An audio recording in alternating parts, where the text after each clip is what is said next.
여러분 개인회생 기각되면 어떡하나 걱정이 많으시잖아요. 이거 신청했는데 기각이 되면 어떻게 되나? 그 뒤에 나는 어떻게 되는 걸까? 물론 기각이 안 나면 제일 좋겠지만 일부 사건은 기각이 나는 것도 현실이란 말이죠. 그러면 기각이 된 다음에 어떻게 될지 거기에 대해서 한번 알아봅시다. 첫 번째, 기각이 왜 되는가? 기각의 이유가 있을 건데요. 첫 번째는 소득 불명이 많습니다. 본인 말로는 취업을 했다고 말을 하는데 여러분 개인회생은 내가 돈 벌 능력이 있으니까 채권자한테 분할 변제해준다는 것을 전제로 하는 거잖아요. 내가 돈을 못 벌면 개인회생을 할 자격이 없는 거죠. 능력이 없다고 본다고요. 그래서 반드시 소득이 있어야 되는데 자기 말로는 취업을 했다는데 제출한 근로계약서가 가짜 근로계약서야. 아는데 부탁해서 계약서만 한 장 받은 거죠. 또는 일을 하긴 하는데 이번 달에는 A 편의점에서 일하고 다음 달에는 쉬었다가 그 다음 달에는 일용직 갔다가 그 다음 달에 쉬었다가 그 다음 달에 배달했다가 뭐 이런 식으로 굉장히 불명확한 사람들이 있거든요. 그러면 법원에서는 소득이 없다고 볼 가능성이 높아요. 이런 분들 기각될 가능성이 있습니다. 그리고 자료 미비도 많은 사유거든요. 일반적인 자료 같은 것은 준비하는 게 힘들지 않은데 뭐 초본, 등본, 뭐 은행 거래 내역 이런 거야 뭐 발급만 받아서 제출하면 되니까 그렇게 힘들지 않은데 예전에 재산 처분한 게 많다든지 예를 들어 아파트 같은 거 팔아서 썼다 그러면 아파트 팔고 담보대출 갚고 그래도 3천, 4천원 남았단 말이지. 그 돈 어디 썼는지 법원이 물어보는데 똑바로 설명을 못 한다거나 또는 개인회생 신청하기 직전에 최근 채무를 바짝 당겨가지고 현금으로 출금해서 썼는데 법원은 당연히 물어보겠지. 최근 채무니까. 근데 어디 썼는지 설명을 못 한다거나 이런 경우에 기각이 되는 경우가 많습니다. 사용처나 소명자료 제출하라고 했는데 제출을 못 하는 거죠. 청산가치 보장이 안 돼서 기각이 되는 경우도 많이 있거든요. 예를 들어 지방의 시골에 살아서 어디 간신히 취업해서 월급이 굉장히 작은데 부모님이 물려주신 논밭이 있어가지고 그게 생각보다 가치가 크다. 청산가치 이상, 재산가치 이상 변제해야 되는데 그게 쉽지 않다. 이런 분들이 있죠. 그리고 회생 신청하기 직전에 몰아서 편파 변제한 사람들. 마지막 대출 3천만원, 5천만원 바짝 땡겨서 배우자 돈만 갚았다. 배우자한테 빌린 거 그거만 딱 갚아줬다. 법원에서 아니 왜 방금 전에 5천만원을 배우자한테 돈을 줬느냐. 아무리 변제라 해도 편파 변제니까 5천만원 청산가치에 반영해라. 그러면 채무자는 변제기간 36개월 동안 5천만원 이상 변제해야 된단 말이죠. 쉽지가 않죠. 한 달에 140만원, 150만원씩 갚아야 되는데. 그리고 개인회생 신청하기 직전에 부동산 명의 변경한 사람들. 신청하기 직전에 부동산을 배우자나 부모님한테 이전해주고 개인회생을 신청했다. 법원에서는 부당한 재산 은닉이라고 보고 그 재산 가치를 청산가치를 채무자한테 반영해라. 이렇게 보정 권고 나왔는데 그 재산 다 반영하면 변제가 안 되는 거지. 이런 경우도 기각이 되기 쉽습니다. 그러면 기각된 다음에 재신청을 하게 되죠. 그럼 재신청은 왜 할까? 물론 방금 기각 사유도 있겠지만 나머지 사유도 있거든요. 첫 번째는 방금 얘기했던 기각, 자료를 미비했든 소명을 못했든 간에 기각이 되고 나면 재신청을 해야죠. 뭐 그대로 계속 살 수는 없으니까. 두 번째는 폐지. 폐지는 뭐냐 하면 개시결정 받은 겁니다. 통과했어. 통과했는데 변제금을 못 낸 겁니다. 변제금 못 내서 진행하던 개인회생 절차가 취소가 돼버린 걸 폐지라고 하거든요. 근데 한 번 안 냈다고 바로 폐지하진 않고 법원에서는 3회 이상 미납이 될 때까지 기다려줍니다. 심지어는 3회 미납했다고 바로 칼같이 폐지 안 하고 또 몇 번 더 기다려주는 법원도 굉장히 많습니다. 물론 3회 만에 칼같이 폐지하는 재판부도 있긴 하지만 폐지가 돼도 항고에서 밀린 거 갚아버리면 다시 죽은 절차를 살려줍니다. 그러니까 법원에서는 법대로 처리해도 되는데 굉장히 많이 봐주는 거죠. 단 이미 여러 번 변제금을 못 내서 폐지가 된 사람이 다시 절차를 살려내려면 어찌됐건 밀린 걸 다 내야 되는데 밀린 거 다 내고도 그 다음 달 매번 한 번씩 내야 되는데 이게 현실적으로 힘들지 않은 경우가 있거든요. 그런 경우는 그냥 폐지하고 끝나는 경우가 많이 있죠. 그 다음 사유는 조건 변경이 있거든요. 뭐 어떤 조건 변경이냐? 변제금 낮추려고 하는 거죠. 단지 변제금이 너무 높다는 이유로 재신청한다. 그러니까 변제금 낮춰달라. 이건 안 돼요. 그건 안 되고 조건이 변한 거지. 내가 이직을 했는데 월급이 많이 줄어들었다. 개인 사업을 하는데 지난번에 개인회생 통과할 때는 한 달에 순이익이 300인데 지금은 순이익이 200으로 줄었다. 또는 개인회생 할 때 운영하던 자영업이 실패했다. 그래서 때려치고 취업했는데 월급이 많이 줄었다. 또는 개인회생 처음 할 때 청산가치가 컸는데 지금 청산가치가 많이 줄었다. 갑자기 가족 중에 누가 아파서 부양해야 될 사람이 늘었다. 이런 식으로 조건이 변했을 때 변제금 낮춰 달라고 재신청하는 경우가 있죠. 그리고 추가 채무의 문제도 있거든요. 개인회생 통과하고 별 이상 없이 변제를 하고 있는데 문제는 개인회생 개시결정, 인가결정 받으면 돈 빌려주는 대부업체가 생깁니다. 물론 정상적인 은행은 3년 변제 다 하고 면책결정 받아야지 다시 나한테 신용대출을 내주는데 금리가 높은 대부업체 같은 경우는 개시결정, 인가결정만 받아도 바로 돈을 다시 빌려주는 경우가 있거든요. 그럼 변제금도 내야 되는데 새롭게 빌린 저 돈도 갚아야 되잖아. 근데 개인회생은 3년 변제를 완료하고 면책결정이 되면 5년 동안 재신청을 못한단 말이죠. 제도의 남용을 방지하기 위해서. 그러니까 추가 채무가 생긴 사람은 변제를 완성 안 하고 일부러 변제를 그만하고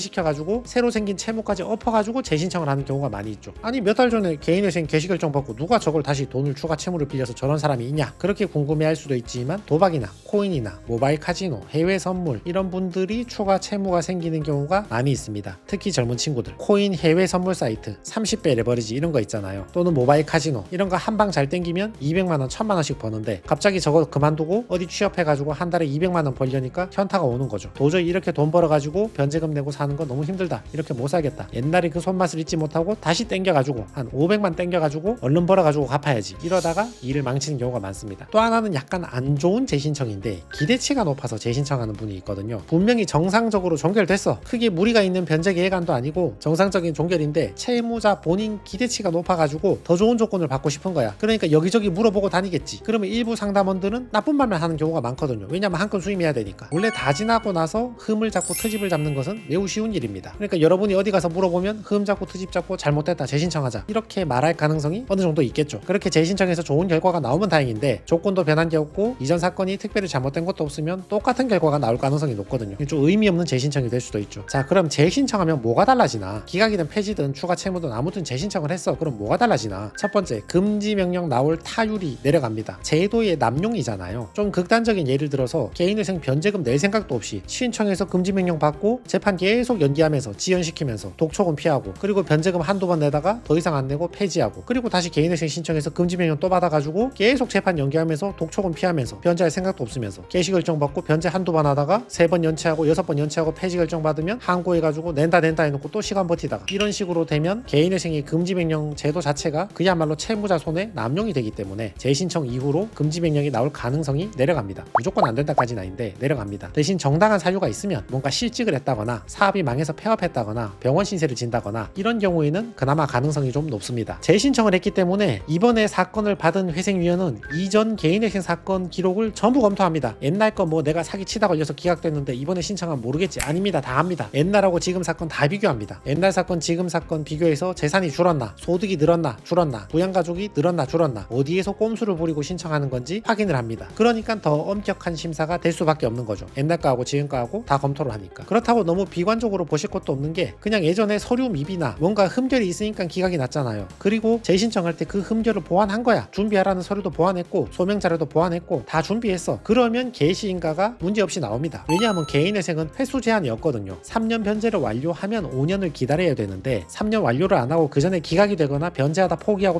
폐지시켜버리면 그 뒤로는 2번이고 3번이고 4번이고 계속 신청할 수 있거든요. 심지어 3년 변제를 완료해도 5년 기다렸다가 그 뒤로 또 무한대 신청할 수 있거든요. 그래서 이전에 어떤 흠결이 있었다면 그걸 보완을 하면 개인회생을 재신청할 수 있는 건 사실입니다. 그리고 소득 같은 게 보완이 안 되면 파산으로 가는 것도 고려해봐야 될 일이고, 다른 문제가 있다면 회생이 아닌 시인복이 워크아웃으로도 갈 수 있습니다. 자, 이거 재신청한 실제 사건인데요. 종전에 개인회생 신청한 그 사건 기각 폐지 결정문과 대법원 나의 사건 검색 사유 전부 다 제출해라. 지금 사건하고 이전 사건 청산가치, 월평균 수입, 월평균 생계비, 변제율 차이 나는 이유를 구체적으로 설명해봐라. 일부러 월급 낮춘 거 아닌가, 일부러 변제율 낮추고 재신청하는 거 아닌가 설명해보란 말이죠. 이런 도표를 제출을 해야 됩니다. 예전에 했던 사건, 지금 사건 내역을 다 적어서 비교 다 합니다. 채권자 수가 늘었나, 늘었다면 개인회생 통과시켜줬는데 대출을 왜 또 받았나, 그걸 물어보는 거죠. 월평균 수입 줄었나, 갑자기 소득이 왜 줄었나, 생계비는 갑자기 늘려서 주장했나, 왜 늘려서 주장했나, 청산가치 늘었나 줄었나, 이런 것들을 전부 다 확인을 합니다. 이 채무자는 제일 처음에 신청할 때는 개인 사업했는데 한 달 순이익이 238만원인데 1인 생계비 105만원 빼고 한 달에 132만원 변제, 60회 변제 7,800만원 변제하는 걸로 개시결정 받았거든요. 왜 60회냐, 청산가치가 6,500이나 됐으니까 이거 다 변제하려면 3년 안에 답이 안 나오는 거야. 그래서 60개월 변제 기간을 늘려야 됐던 사람입니다. 그래도 변제율은 25%밖에 안 됐습니다. 전체 채무 3억 2천 중에서 7,800 변제하고 나머지 탕감받는 걸 조건으로 개시결정 받고 진행을 하고 있었거든요. 근데 진행하는 중에 장사가 너무 안 돼가지고 소득이 줄어든 겁니다. 그래서 재신청해서 지금 소득은 206만원 밖에 안 된다. 그리고 몇 년 지났으니까 생계비도 130만원으로 올랐거든요. 그러니까 75만원 변제하는 겁니다. 이걸 60회 변제해서 4,400 변제하는 거죠. 청산가치가 줄지 않았다면 다시 신청해봐야 소용이 없겠죠. 어차피 청산가치 이상 변제를 해야 되니까. 근데 그동안 형편이 힘들어서 얼마 남아있지 않은 청산가치도 다 써버리고 자기 최소한의 생활비나 채무 변제 이런 데 다 써버리고 청산가치도 2,600밖에 안 남았다. 그러니까 변제율이 15%로 줄어들었습니다. 전체 채무액 2억 9,900 중에서 4,400 변제하고 나머지 탕감. 8월에 신청해서 다음에 3월에 개시결정 받았습니다. 한두 달 더 길었지 않나 느낌이 드는데 재신청이라서 이전 사건 이번 사건 확인할 게 있으니까 한두 달 더 길 가능성이 높죠. 그래서 결론은 형편이 갑자기 더 힘들어진다거나 소득이 줄어든다거나 또는 개인적 사정으로 서류를 준비 못해서 기각이 되면 재신청은 가능하다, 횟수 제한이 없다. 여기에 일단 마음의 위안을 얻으시고요. 플랜 B가 있으니까 절망은 아니구나, 마음의 위안을 얻으시되 그거 믿고 처음 신청을 대충